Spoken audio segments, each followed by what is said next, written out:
Berlangsung di ballroom salah satu hotel, Gubernur Gorontalo Dr. Andes Haji Rusli Habibie MAP menghadiri acara serah terima jabatan Kepala Perwakilan Bank Indonesia Provinsi Gorontalo. Serah terima jabatan dari pejabat lama Suryono ke pejabat baru Ricky Perdana Gozali dilakukan langsung oleh Gubernur Bank Indonesia Agus Martowardoyo. Kepada pejabat lama, Gubernur Gorontalo menyampaikan ucapan terima kasih atas kerjasama yang dilakukan dalam membantu pembangunan Provinsi Gorontalo, terutama dalam membina para pelaku UKM, promosi Karao dan Upia Karanji hingga ke luar negeri.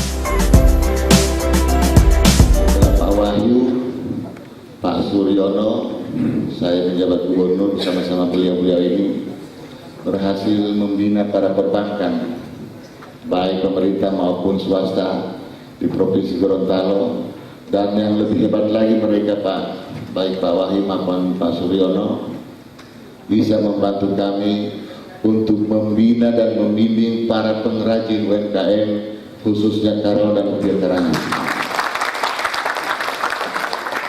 Bukan saja membina, membuat, tetapi ikut mempromosikan. Beliau bulan September kemarin ngajak saya ke Amerika, tapi saya tidak sempat hadir mempromosikan Karao. Sekarang Karao dan Upia Karanji sudah mendunia Pak Agus berkat kerjasama pemerintah, Dekra Nasda serta Bank Indonesia Cabang Gorontalo. Serah terima jabatan Kepala Perwakilan Bank Indonesia Provinsi Gorontalo ditandai dengan penandatanganan naskah sertijab oleh pejabat yang dilantik bersama Gubernur Bank Indonesia.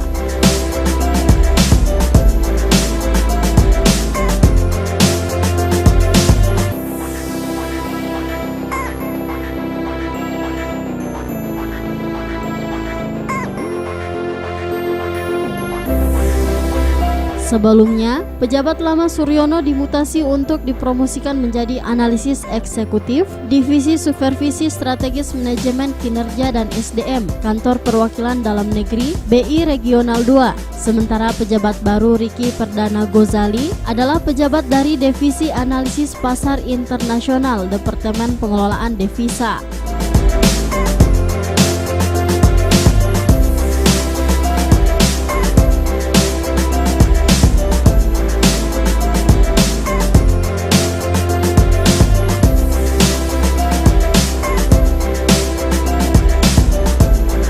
Tim Liputan Advertorial Mimosa TV.